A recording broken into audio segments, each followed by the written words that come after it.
Hello बच्चों, स्वागत है हमारे इस यूट्यूब के चैनल पे। बच्चों, आज की क्लास में हम लोग क्लास 12th के पृष्ठ रसायन जो चैप्टर है उसके अगले टॉपिक के बारे में बात करने वाले हैं। आज हम लोग पढ़ेंगे अधिशोषण के प्रकार, टाइप ऑफ एडजॉर्प्शन। ठीक ना। अधिशोषण के प्रकार की अगर हम लोग बात करें बच्चों, तो अधिशोषण दो प्रकार का होता है। एक होता है भौतिक अधिशोषण और दूसरा होता है रासायनिक अधिशोषण। आज के वीडियो में हम लोग भौतिक अधिशोषण के बारे में हम लोग डिटेल से चर्चा करेंगे। सभी लोग ध्यान से इस वीडियो को देखेंगे बच्चों। देखिए, सबसे पहले हम लोग बात करेंगे भौतिक अधिशोषण, फिजिकल एडजॉर्प्शन। ठीक ना। अधिशोषण के प्रकार में अधिशोषण दो प्रकार का होता है, भौतिक अधिशोषण और रासायनिक अधिशोषण। इसमें भौतिक अधिशोषण की बात करें, फिजिकल एडजॉर्प्शन की बात करें बच्चों, तो भौतिक अधिशोषण क्या होता है? वह अधिशोषण जिसमें अधिशोषक की सतह पर, ठीक ना, वह अधिशोषण जिसमें अधिशोषक की सतह पे अधिशोष्य के कण, किसके कण? अधिशोष्य के कण वांडरवाल्स बल के द्वारा जुड़े होते हैं। किस बल के द्वारा? वांडरवाल्स बल के द्वारा, दुर्बल वांडरवाल्स बल के द्वारा जुड़े होते हैं। तो उसे हम लोग क्या कहते हैं? भौतिक अधिशोषण कहते हैं। देखिए, वह अधिशोषण जिसमें अधिशोषक की सतह पर अधिशोष्य के कण दुर्बल वंडरवाल्स बल के द्वारा, बहुत ही कमजोर वंडरवाल्स बल के द्वारा जुड़े होते हैं। ठीक ना। तो उसे हम लोग बोलते हैं भौतिक अधिशोषण। क्या बोलेंगे बच्चों? भौतिक अधिशोषण। देखिए, भौतिक अधिशोषण की अगर हम लोग बात करें तो आगे समझते हैं। इसे वंडरवाल्स अधिशोषण भी कहते हैं। जो भौतिक अधिशोषण होता है इसको वंडरवाल्स अधिशोषण भी कहा जाता है। क्यों कहा जाता है? क्योंकि अधिशोषक और अधिशोष्य के कणों के बीच में वंडरवाल्स, दुर्बल वंडरवाल्स बल कार्य करता है। ठीक ना।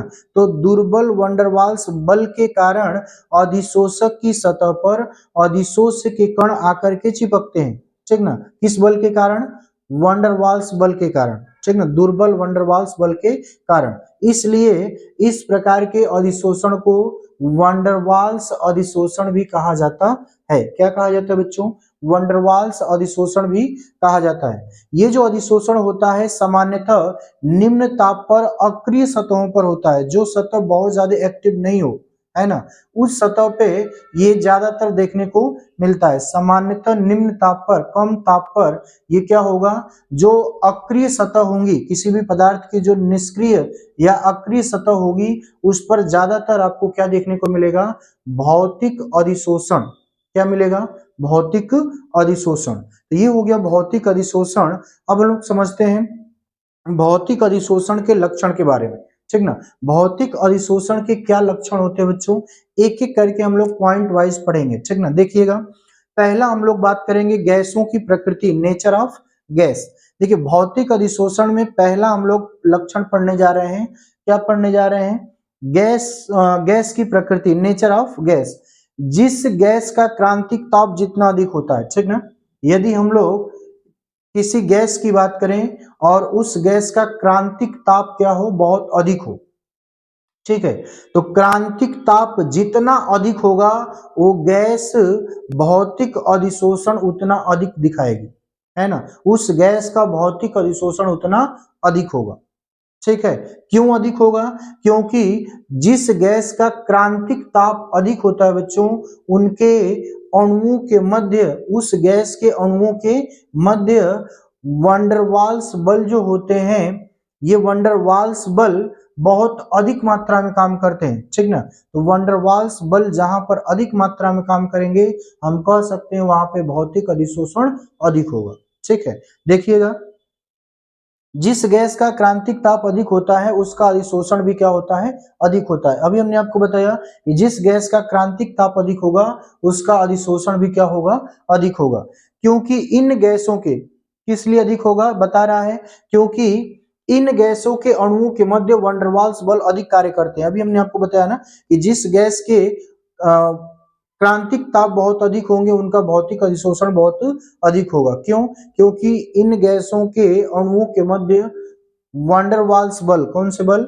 वांडरवाल्स बल जो होते हैं अधिक कार्य करते हैं। जैसे अगर हम लोग बात करें, अमोनिया हो गया, HCl हो गया, ठीक ना, कार्बन डाइऑक्साइड हो गया, सल्फर डाइऑक्साइड हो गया, ये जो गैसें होती हैं इनका क्रांतिक ताप बहुत अधिक होता है। तो क्रांतिक ताप अधिक होने के कारण ये भौतिक अधिशोषण अधिक दिखाएंगे। किसकी तुलना में?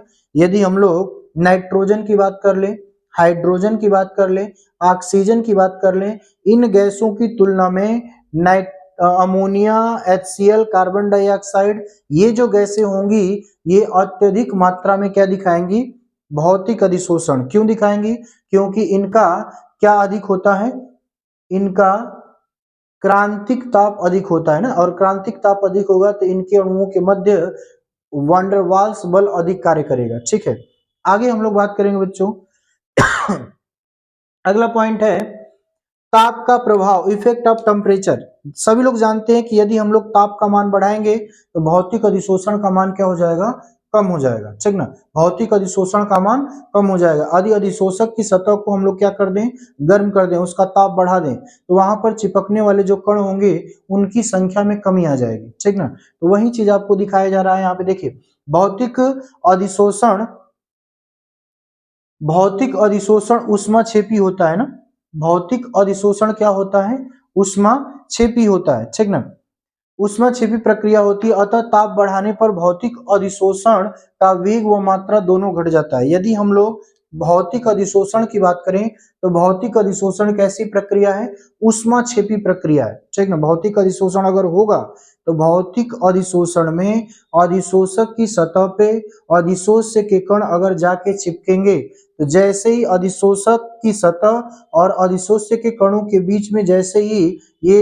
वंडरवाल्स बल लगेगा, उस सतह से ऊष्मा उत्सर्जित होगी। यानी हम कह सकते हैं कि यह भौतिक अधिशोषण की जो प्रक्रिया है ऊष्माक्षेपी है।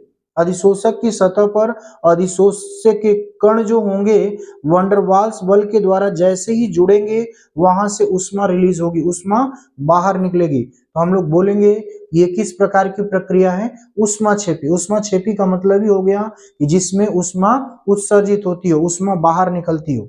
ठीक ना, तो ऊष्माक्षेपी प्रक्रिया है। और यदि हम लोग ताप बढ़ाते हैं, ध्यान देंगे, यदि ताप बढ़ाते हैं तो भौतिक अधिशोषण जो होगा, भौतिक अधिशोषण के वेग और भौतिक अधिशोषण की मात्रा दोनों का मान घट जाएगा। ठीक ना, भौतिक अधिशोषण का वेग भी घटेगा और भौतिक अधिशोषण की मात्रा भी घट जाएगी। ठीक ना, अगले पॉइंट की बात करते हैं बच्चों, उत्क्रमणीय प्रकृति ना।